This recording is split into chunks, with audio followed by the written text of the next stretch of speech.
एक गांव में भोला नाम का किसान रहा करता था। उसके पास एक छोटी सी जमीन थी जिससे वह खेतीबाड़ी किया करता था। उसके पास जो कुछ भी था वह उसी में बहुत खुश था। उसके परिवार में उसकी पत्नी और उसके 2 बच्चे थे।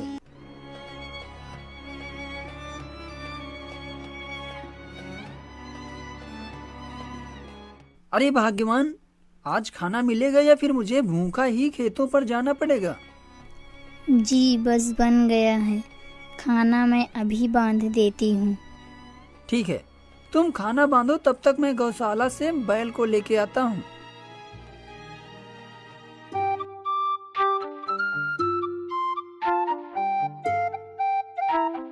अरे भाग्यवान, जल्दी करो ना, मुझे खेतों पर भी जाना है। देर हो रही है, सूरज भी निकल आया। हाँ, यह लीजिए अपना खाना और समय निकाल कर पूरा खाना खा लेना। कल इसमें 2 रोटी वापस आई थी।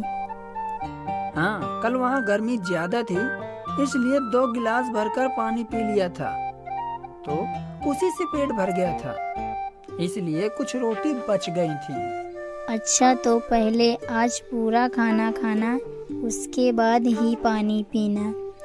हाँ हाँ भाग्यवान, तुम जैसा कहोगे वैसा ही करूँगा। अच्छा, तो मैं चलता हूँ। फिर रामलाल अपने बैलों को लेकर खेतों के लिए निकल गया। खेतों पर पहुंचकर रामलाल ने काम शुरू कर दिया।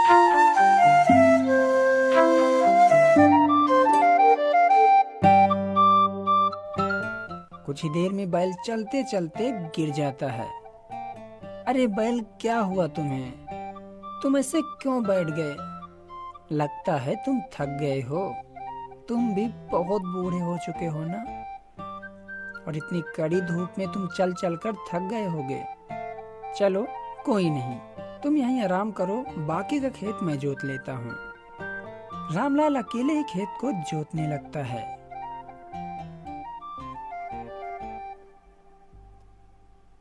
खेत को जोतने के बाद रामलाल अपने बैल को लेकर घर चला जाता है।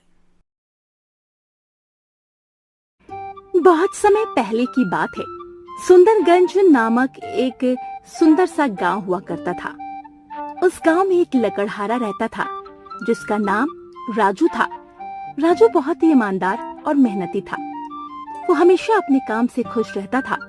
उसके पास ज्यादा पैसे नहीं थे, लेकिन वो अपनी जिंदगी से संतुष्ट था। राजू के परिवार में उसकी पत्नी और उसके 2 बच्चे थे। सेठ हरिलाल के यहाँ वो लकड़ी काटने का काम करता था और लकड़ी काटने के बदले में सेठ हरिलाल राजू को पैसे देता था, जिससे रामू और उसके परिवार का जीवन व्यापन होता था। सुमन, मैं काम पर जा रहा हूँ, आज तो बहुत देर हो गई। और हाँ, तुम ना बच्चों को स्कूल छोड़ देना।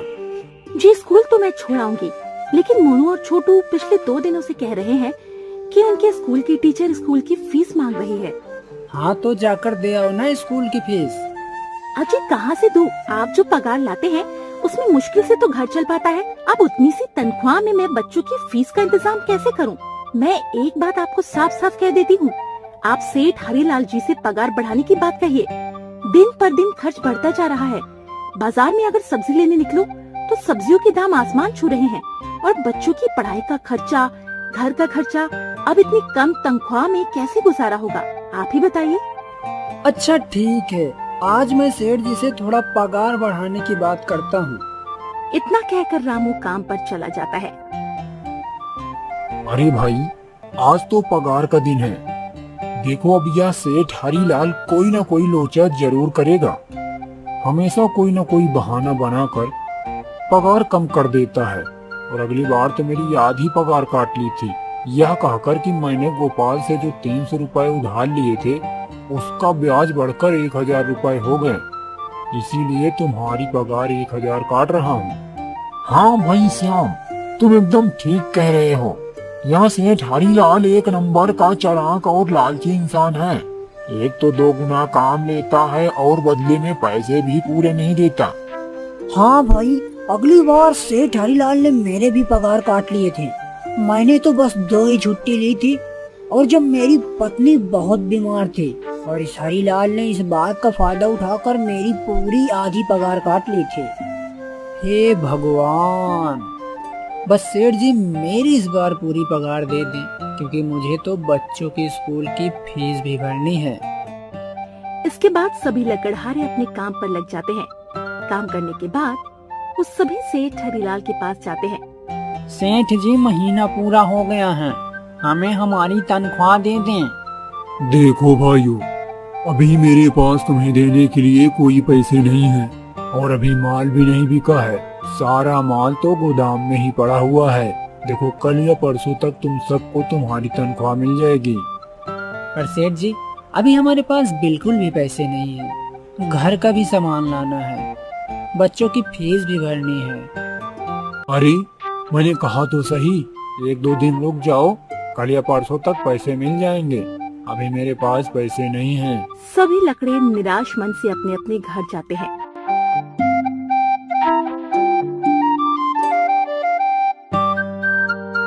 अजी क्या हुआ? इस बार कितना पगार मिला है आपको? सुमन अभी कोई पगार नहीं मिली।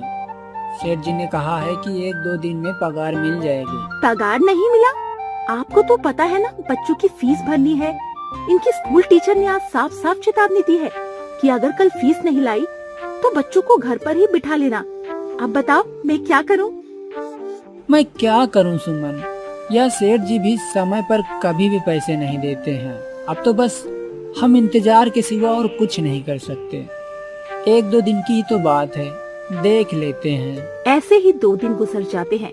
अरे गोपाल, ये लो अपनी इस महीने की पगार। जी, या तो बस 2000 रुपए हैं। मैंने तो इस महीने 3000 का काम किया है। हाँ काम तो किया है, लेकिन तूने 1-1 घंटे आराम भी तो किया है। यह पैसे उसी आराम के काटे हैं। पर सेठ जी आपने तो कहा था कि 8 घंटे काम के महीने के 3000 मिलेंगे, और मैंने तो पूरे 8 घंटे काम किए हैं, 1 घंटे आराम। देख गोपाल, मुझे ज्यादा हिसाब किताब न समझा। या 2000 रख अगर चाहिए तो, अगर नहीं चाहिए तो कहीं और काम ढूंढ ले। बेचारे गोपाल के पास उन पैसों को लेने के सिवाय और कोई रास्ता नहीं था। गोपाल चुपचाप वो पैसे रख लेता है। राजू, ये लो तुम्हारे 2000 रुपए। पर सेठ जी 2000 क्यों? मेरे तो पूरे 3000 बनते हैं ना। मैंने तो कोई छुट्टी भी नहीं की है और ना ही कोई आराम। मैंने तो अपना सारा काम समय पर ही किया है। हाँ समय पर तो किया है, पर इस समय बाजार में लकड़ियों का दाम काफी सस्ता हो गया है। इस वजह से अभी तुम्हें पगार कम ही मिलेगी, जब तक लकड़ियों का दाम नहीं बढ़ता। सेठ जी बात तो 3000 की हुई थी ना। अब 2000 में कैसे घर चलाऊंगा? बच्चों की स्कूल की फीस भी भरनी है। सेठ जी इस बार आप पूरे पैसे दे दीजिए ना। 2000 ही मिलेंगे। तुझे यह काम करना है तो कर, वरना कहीं काम ढूंढ ले। अरे भाई, सेठ हरीलाल तो 1 नंबर का बेईमान इंसान है। सारे पैसे अपने जेब में भर लेता है और बहाने बनाता है कि लकड़ियों के दाम सस्ते हो गए हैं। देख लेना, हम गरीबों की किसी न किसी दिन इसे हाय जरूर लगेगी। अरे नहीं गोपाल भाई, ऐसा नहीं कहते। वह हमारे अन्नदाता हैं, आखिर उन्हीं की वजह से तो हमारा घर चल रहा है। अरे काहे का अन्नदाता, काम के पूरे पैसे तो देता नहीं, पूरे महीने भी मेहनत करके क्या मिलता है? बस ये 2000, इसमें तो घर का खर्चा भी नहीं चलता। ऐसे में तो हम कभी भी तरक्की नहीं कर पाएंगे। और हम कर भी क्या सकते हैं गोपाल भाई? हमें लकड़ियाँ काटने के सिवा और कोई काम भी तो नहीं आता, और कोई काम खोलना भी चाहें तो इसके लिए हमारे पास इतने पैसे कहाँ से आएंगे? अब जो भी हो, हमारा तो बस यह सेठ हरीलाल ही सहारा है। कुछ देर बातें करने के बाद सारे अपने घर की ओर निकल पड़ते हैं।